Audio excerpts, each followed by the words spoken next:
Dear students, मैं Suresh Chandra Sharma, assistant professor political science. आज की वीडियो में हम चर्चा करते हैं व्यवहारवाद की आलोचना पर। निस्संदेह व्यवहारवाद ने राजनीति विज्ञान के अध्ययन में एक बहुत ही क्रांतिकारी परिवर्तन किया। व्यवहारवाद के आगमन से पूर्व राजनीति विज्ञान का जो अध्ययन था, वो परंपरागत जो अध्ययन था, उसमें अनुभव, मानवीय व्यवहार का अध्ययन, तकनीकी आदि ऐसी चीजें छोड़ दी गई थीं जिनका कि राजनीति विज्ञान में बहुत ही अधिक महत्व है। व्यवहारवाद ने राजनीति विज्ञान को एक नया स्वरूप प्रदान किया, परंतु व्यवहारवाद की कुछ कमियां थी, कुछ कमजोरियां थी, कुछ उसकी अतिवादिता थी, जिसके कारण आज हम व्यवहारवाद की आलोचना करेंगे कि किन किन आधारों पर हम व्यवहारवाद की आलोचना कर सकते हैं, क्या क्या कमियां थी।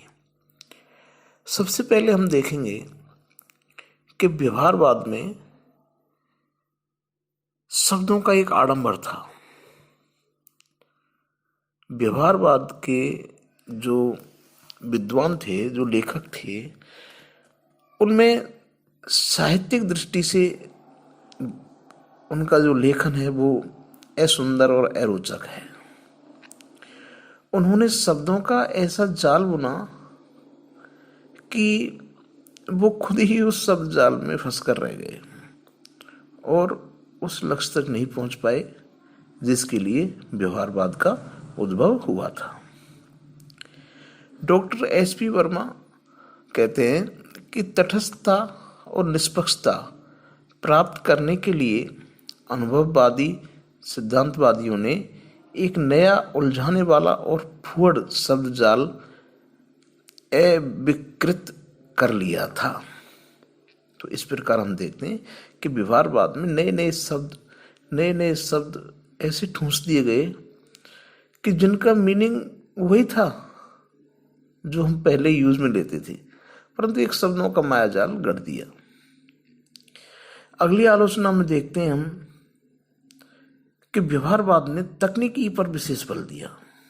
मित्रों, राजनीति विज्ञान एक सामाजिक विज्ञान है, एक मानवीय विज्ञान है। इसमें उन्होंने तकनीकी का बहुत ज्यादा बल दिया और उनका उद्देश्य इस बात पर अधिक था कि उनका शोध परिष्कृत है, तकनीकी से युक्त है, चाहे उस शोध का उद्देश्य कुछ भी रहा हो। मतलब उद्देश्य पर उनका कोई टारगेट नहीं था। व्यवहारवादी अपनी तकनीकी का खेल दिखाने के लिए छोटी छोटी समस्याओं में उलझे रहे और इन तकनीकी माध्यमों से वो समाज की वास्तविक समस्याओं का अध्ययन तक नहीं कर पाए। तकनीकी ये उन पर एक पागलपन छा गया। कई बार तो व्यवहारवादी ऐसी बात करते हैं कि जिन पर हंसी आती है। वो कहते हैं कि अस्पष्टता से गलत होना श्रेष्ठ है। मतलब कोई बात जो है, कोई शोध जो है, वो भली गलत हो पर होना चाहिए वो स्पष्ट, अस्पष्ट नहीं होना चाहिए। कितनी बेवकूफी भरी बात है। चलो हम अगली आलोचना देखते हैं, मूल निरपेक्ष अध्ययन। व्यवहारवादी मूल निरपेक्ष अध्ययन पर बल देते हैं। अरे भैया, जिस मानवीय विज्ञान का, मानकी विज्ञान का आप अध्ययन कर रहे हो, क्या वहां मूल्यों से मुक्त रहा जा सकता है? आप मैथ का अध्ययन कर रहे हो क्या फिजिक्स का अध्ययन कर रहे हो? नहीं, आप राजनीति विज्ञान का अध्ययन कर रहे हो, मानवीय व्यवहार का अध्ययन कर रहे हो।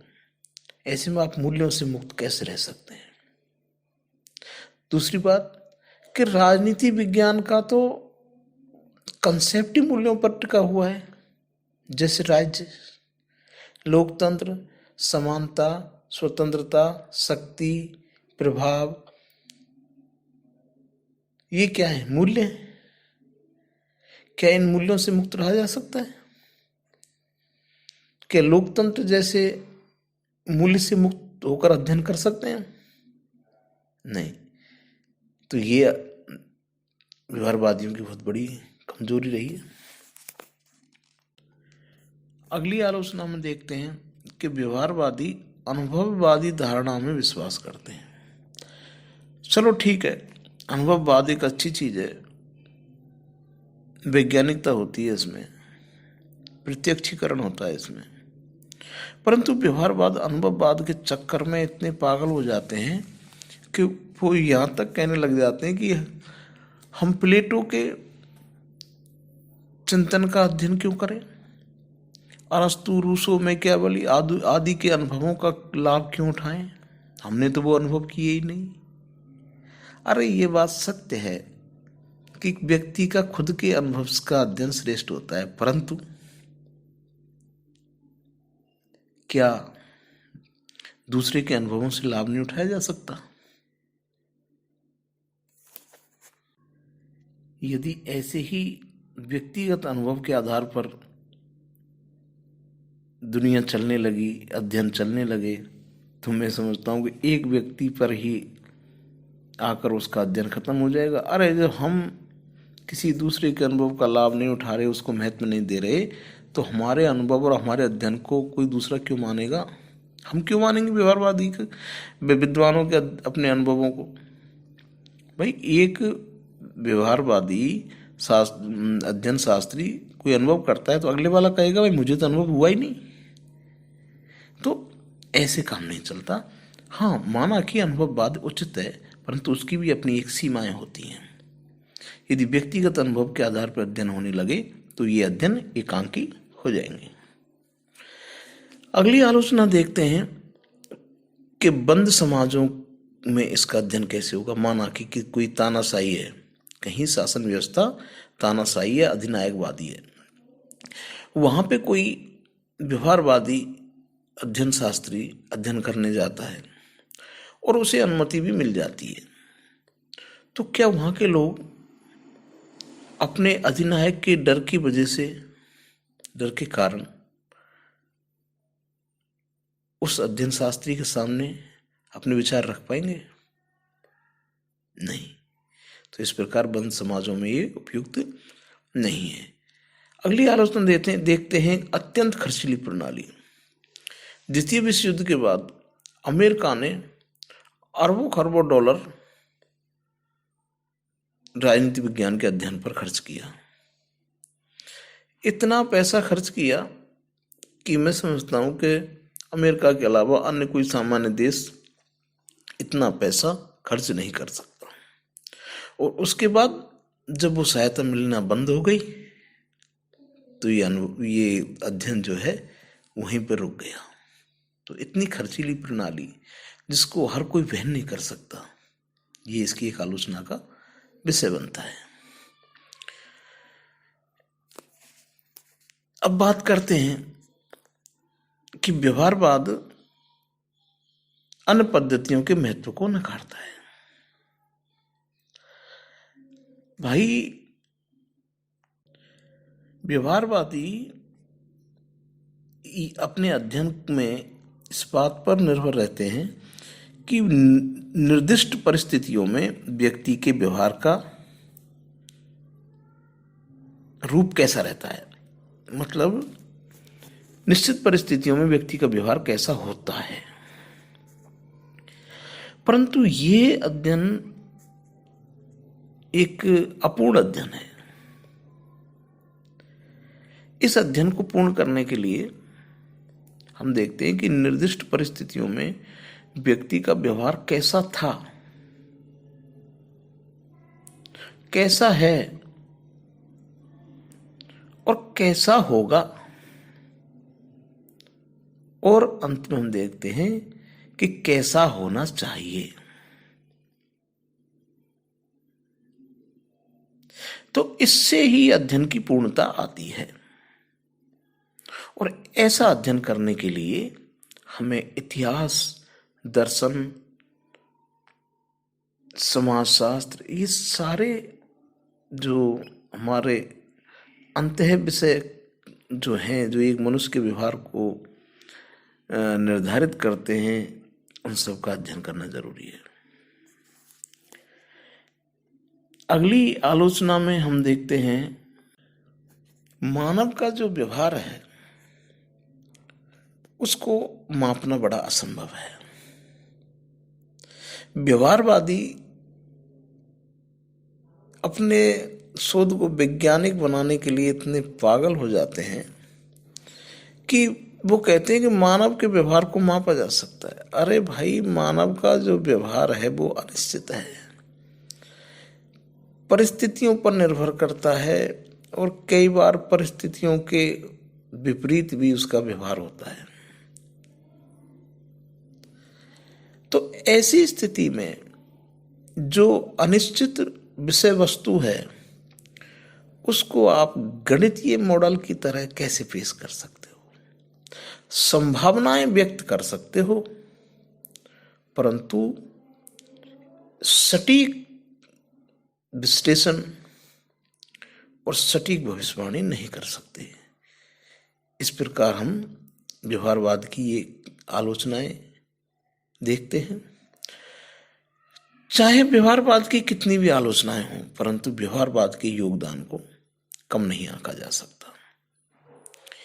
व्यवहारवाद ने राजनीति विज्ञान को एक नया रूप दिया, नई दिशा दी और नया मान और सम्मान दिलाया।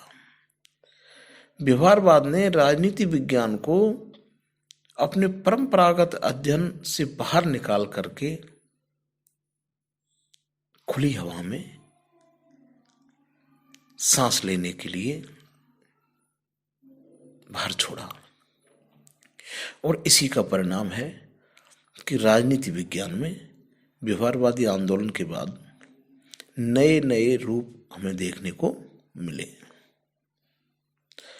हम व्यवहारवादी जो सिद्धांत है, जो विचारधारा है, हम इसके महत्व पर भी थोड़ा सा प्रकाश डालते हैं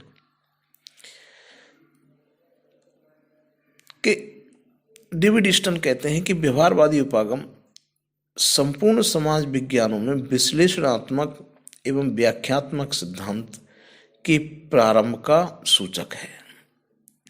बिल्कुल निसंदेह व्यवहारवाद का प्रयोग केवल राजनीति विज्ञान में नहीं हुआ, इस आंदोलन के बाद अन्य क्षेत्रों में भी इसका प्रयोग होने लगा। इसके महत्व में हम आगे बढ़ते हैं। व्यवहारवादी क्रांति ने राजनीति विज्ञान के लक्ष्य, स्वरूप, विषय, क्षेत्र, पद्धति विज्ञान आदि सभी को बदल दिया। इसके प्रभाव से वह न केवल राजनीति विज्ञान बन गया, अपितु राजनीति का विज्ञान भी बन गया। आगे बढ़ते हैं हम इसके महत्व में। इसने राजनीति के क्षेत्र में केवल सुधार ही नहीं किया, अपितु उसको पुनर्निर्माण भी किया। राजनीति विज्ञान को नए मूल्य, नई भाषा, नई पद्धति और नवीन दिशा प्रदान की। मित्रों,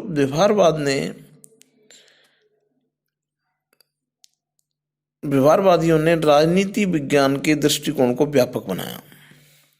उन्होंने इन्हें इस बात के लिए प्रेरित किया कि राजनीति विज्ञान का अध्ययन अन्य सामाजिक विज्ञानों के संदर्भ में किया जाना चाहिए।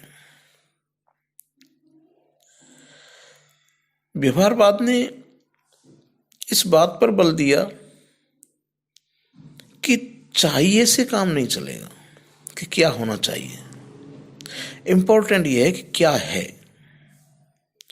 और जब हम है में बात करेंगे तो हम उस समस्या को समझेंगे और फिर हम उस समस्या का समाधान भी करेंगे। इसके महत्व में हम आगे पढ़ते हैं कि व्यवहारवाद ने अपने वैज्ञानिक अनुभववाद के माध्यम से नई प्रविधियां, नए मापदंड, नई पद्धतियों का विकास किया।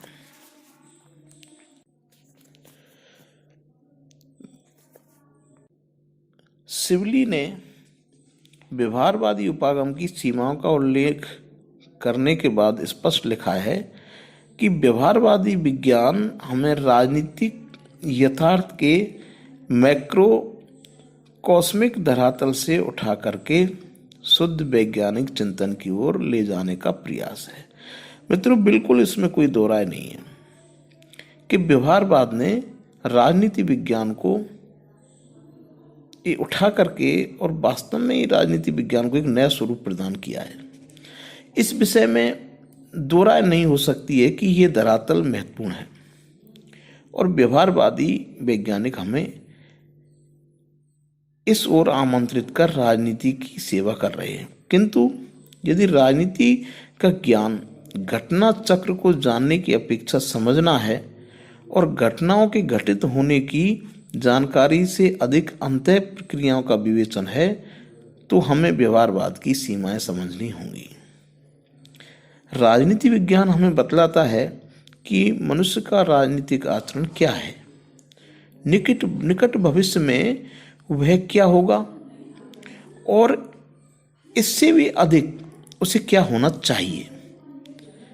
समग्रता की यह दृष्टि तभी संभव है जबकि व्यवहारवादी वैज्ञानिक अपने वैज्ञानिक निरीक्षण को अवैज्ञानिक मूल्यों तथा इतिहास और उसके प्राथमिक मूल्यांकन के साथ समन्वित कर सकें। व्यवहारवाद की इन कमजोरियों के कारण ही इस व्यवहारवाद में एक सुधारात्मक आंदोलन हुआ और उसके प्रणेता भी हमारे डेविड ईस्टन साहब ही थे और उस आंदोलन का नाम था उत्तर व्यवहारवाद, जिसकी चर्चा हम अगले वीडियो में करेंगे। Thank you.